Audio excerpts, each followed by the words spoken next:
On February 9, 1799, a tension as thick as pre-storm air hung over the waters of the Caribbean Sea. The American frigate Constellation, sails filled with a fresh wind, cut through the waves with predatory grace, pursuing its prey. Captain Thomas Truxton, standing on the quarterdeck, peered at the horizon where the silhouette of the French frigate L'Insurgente loomed. At that moment, it wasn't just the fate of a single ship or the outcome of an isolated skirmish that was being decided.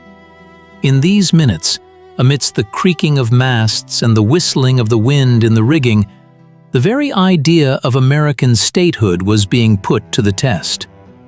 The young republic, still recovering from the War of Independence, dared to challenge one of the world's greatest military powers. None of the sailors clutching fuses by the cannons yet knew that this battle would become the starting point of a new era, when the United States would begin its long and difficult path to becoming mistress of the seas.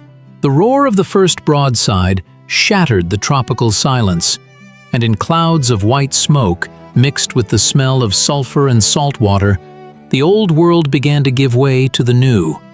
Truxton's victory, swift and decisive, came as a shock to European observers. How could these former colonists, farmers, and merchants create a ship capable not only of catching, but also outmaneuvering the pride of the French fleet in an artillery duel? The answer lies deep in the events preceding this day, in the complex web of diplomatic intrigue, economic fears, and engineering genius that entangled the Atlantic at the end of the 18th century. To understand why American cannons spoke in the Caribbean Sea, one must go back a bit to the offices of Philadelphia and the port taverns of Boston, where the understanding of a terrible truth was brewing. The ocean no longer protects. For a long time, the Founding Fathers believed that the Atlantic was a giant moat, reliably shielding the New World from the vices and endless wars of the Old World. It seemed sufficient simply not to interfere in European affairs, to live in peace and prosperity. However, the reality of the end of the century mercilessly shattered this idyll.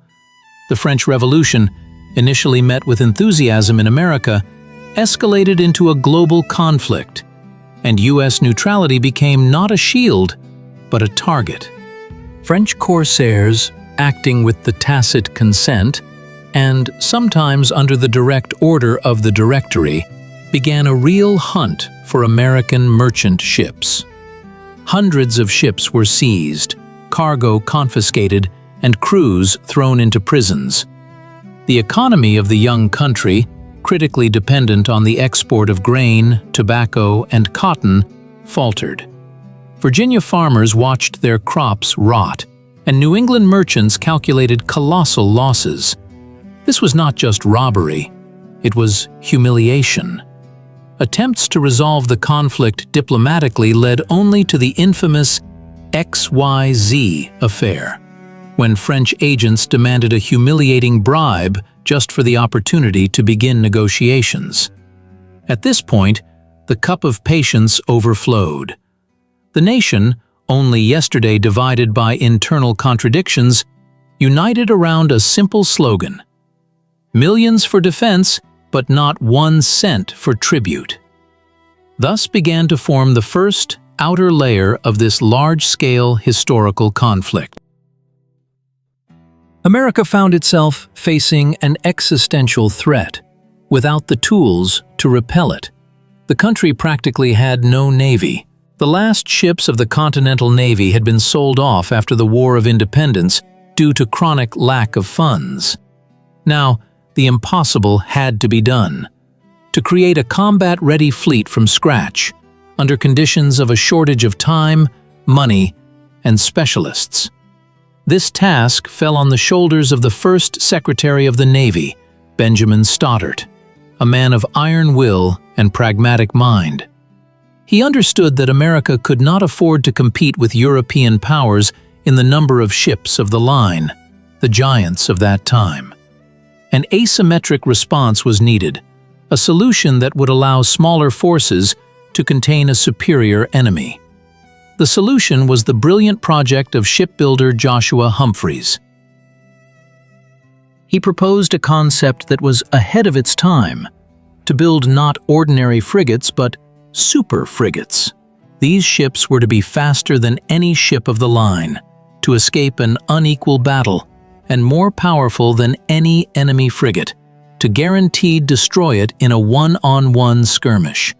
The secret of these vessels was the material: Virginia live oak, wood of incredible density and strength, which grew only in the southern United States. The sides, sheathed with this wood, were so hard that cannonballs often bounced off them without causing damage. It was this feature that would later earn the frigate Constitution the nickname Old Ironsides. The construction of these ships became a nationwide project, requiring the mobilization of the entire economy. Lumberjacks in the swamps of Georgia felled ancient oaks, blacksmiths in Pennsylvania cast anchors, and in Boston, weavers sewed enormous expanses of sails. Each frigate launched was not just a combat unit, it was the material embodiment of the nation's will to resist. But building a hull and casting cannons is only half the battle, and by no means the most difficult. A second layer of conflict, more dramatic and human, unfolded on the decks of these new ships. A fleet is primarily people, and with this, the young republic had serious problems. Where to find professional naval sailors in a country where the very concept of regular military service aroused suspicion? American sailors were accustomed to the freedom of the merchant marine or the adventurism of privateering, but not to the strict discipline of a warship. Captains like Truxton, Edward Preble, and Isaac Hull had to become not only commanders but also teachers and psychologists. They had to forge a unified mechanism out of a motley crowd, capable of acting clearly and coolly under enemy fire. This was a painful transformation.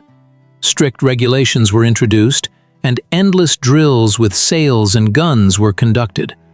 Officers learned to manage people not only through fear of punishment, as was customary in the British fleet, but also through personal example, professionalism, and an appeal to a sense of patriotism.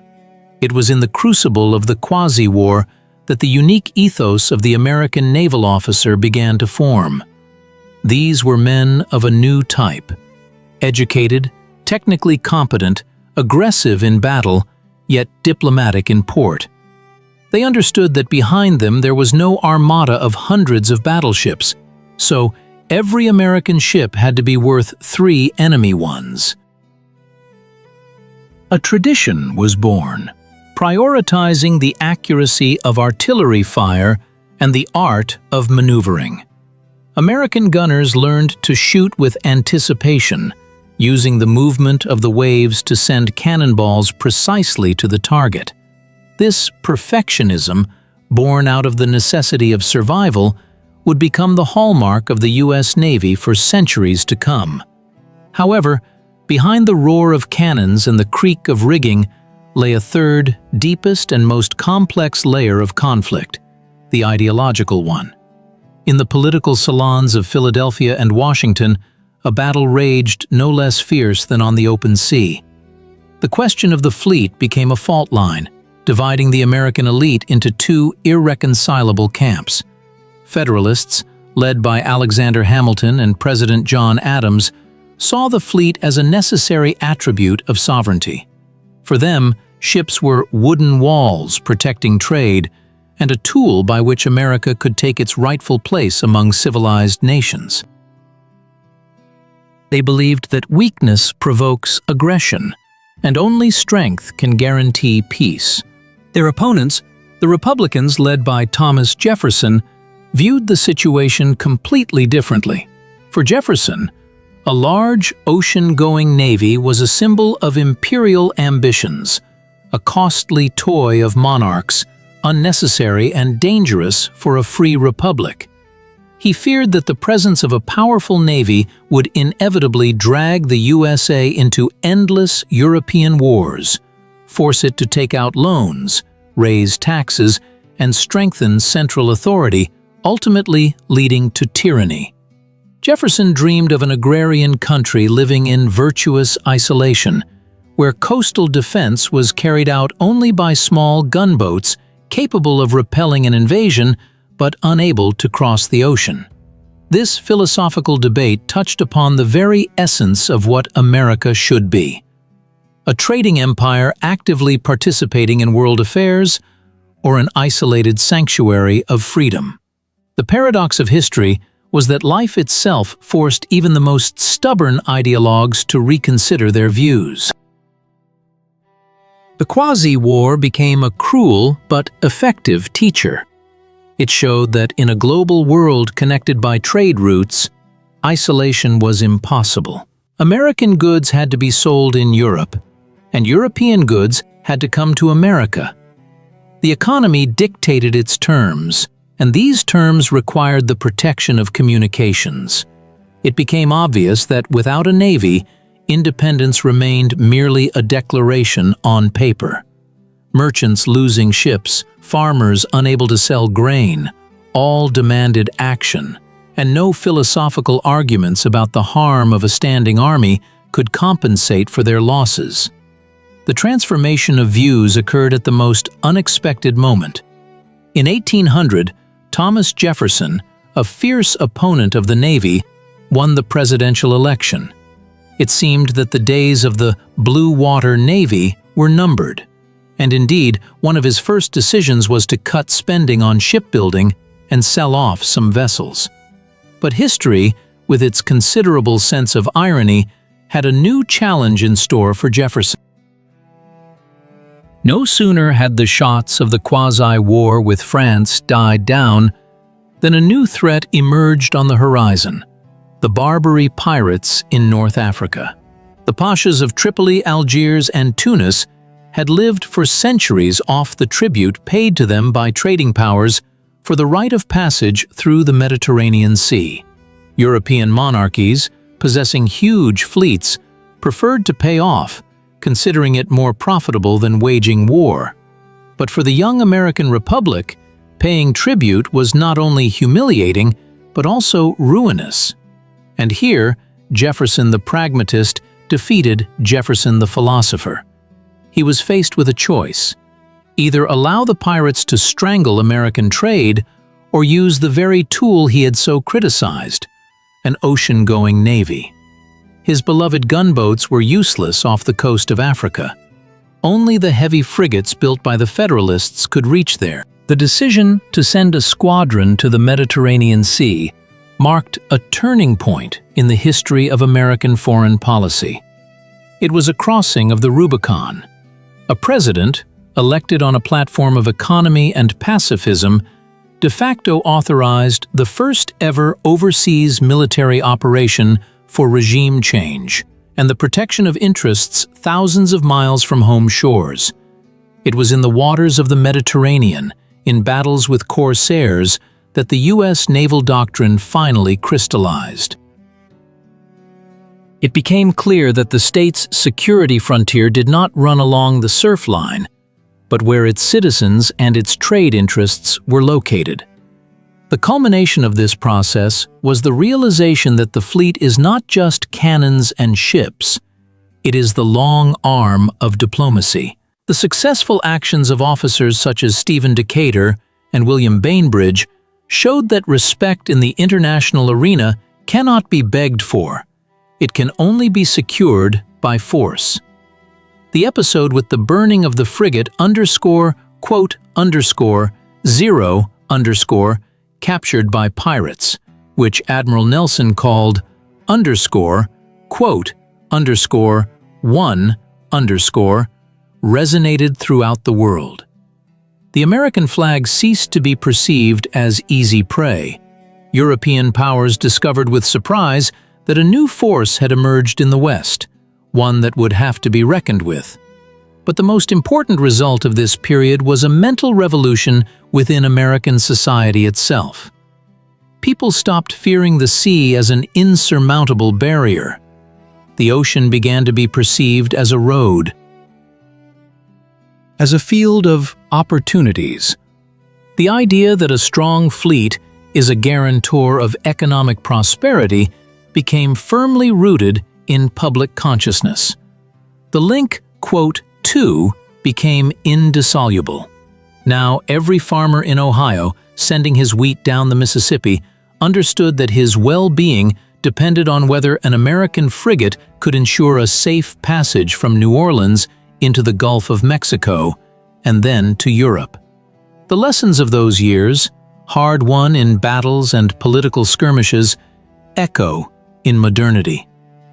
The experience of the Quasi-War and the conflict with the Barbary pirates laid the foundation for what we today call the strategy of power projection.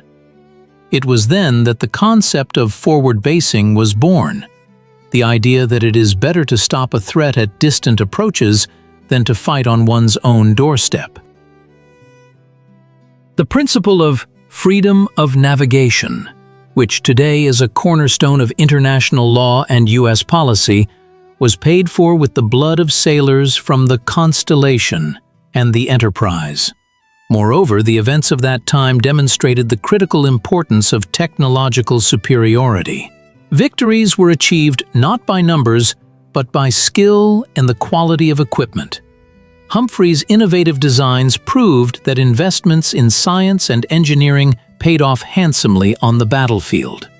This established a tradition of technological leadership, the desire to always have weapons superior to those of the enemy, which would become a characteristic feature of the American military-industrial complex in the 20th and 21st centuries. One cannot ignore the political lesson either. The history of the evolution of Jefferson's views serves as a reminder that the responsibility of power often forces one to abandon dogmas. The real world is more complex than ideological schemes, and a leader's ability to adapt to changing conditions, to place national interests above personal prejudices, is a sign of political maturity. The flexibility shown by American leadership in those years allowed the country to navigate between the Scylla of war with great powers and the Charybdis of losing sovereignty. Today, looking at the world map, we see that sea routes still remain the main arteries of the global economy. More than 90% of world trade is carried out by sea, and the principles formulated in the age of sail and cannonballs remain relevant in the age of nuclear reactors and missiles. The need to protect trade routes, to combat piracy, which, as history shows, has not disappeared, to ensure stability in key regions, all these are tasks whose solution began then, at the end of the 18th century. The legacy of the Quasi-War can also be seen in the very structure of American democracy. The debates about the president's authority to initiate military action without an official declaration of war by Congress, which raged then, continue today. The precedents set by Adams and Jefferson formed the basis of modern practice in the use of military force. This reminds us that history is not a frozen sculpture, but a living process, and the roots of our current problems and solutions go deep into the past. Closing the circle of our narrative, we return once again to the image of a lonely sailing ship in the boundless ocean. But now we look at it with different eyes. We see in it not just a fragile structure of wood and canvas, but a symbol of incredible audacity and foresight. Quote 0, quote 1, quote 2. These names sound like incantations, invoking the spirit of a nation that dared to leave its cradle and face the world head-on. This period became America's coming of age. She lost her innocence, the illusion of safe isolation, but gained something more: confidence in her own strength and an understanding of her role in the world. She learned to build ships that do not sink and to raise people who do not give up. She realized that freedom is not a gift from heaven, but the result of daily labor and a willingness to defend it. The history of the formation of U.S. naval doctrine is a story of how order and strategy emerge from chaos and uncertainty. It is a story of people who looked beyond the horizon and saw not a threat, but an opportunity. Their decisions, made by candlelight and to the roar of cannonades, determined the country's trajectory for centuries to come. And today, when another modern destroyer leaves port, embarking on combat duty, it carries an invisible cargo, the legacy of those first frigates, which proved to the whole world that this new nation would have to be reckoned with. Ultimately, the echo of those events reminds us of an eternal truth. The world belongs to the brave, to those who are not afraid of the winds of change, who are ready to build sturdy ships and chart new courses, even when the maps are not yet drawn. It was this spirit, born in the storms of the Quasi-War, that became the wind that filled the sails of American history and carried it forward to new shores and new achievements. And as long as the ocean rolls its waves, this lesson will remain in force, reminding descendants of the price at which their security and prosperity were bought. Thus ended this chapter of history, without a clear end, for its consequences we feel to this day. In every international treaty on maritime law, in every operation to ensure freedom of navigation, in the very understanding of global security, lives a particle of the experience gained in the waters of the Caribbean and Mediterranean seas more than 200 years ago. It was not just a war of ships, it was a battle of ideas from which the modern concept of a maritime power was born. And victory in this battle became the foundation on which the modern world stands.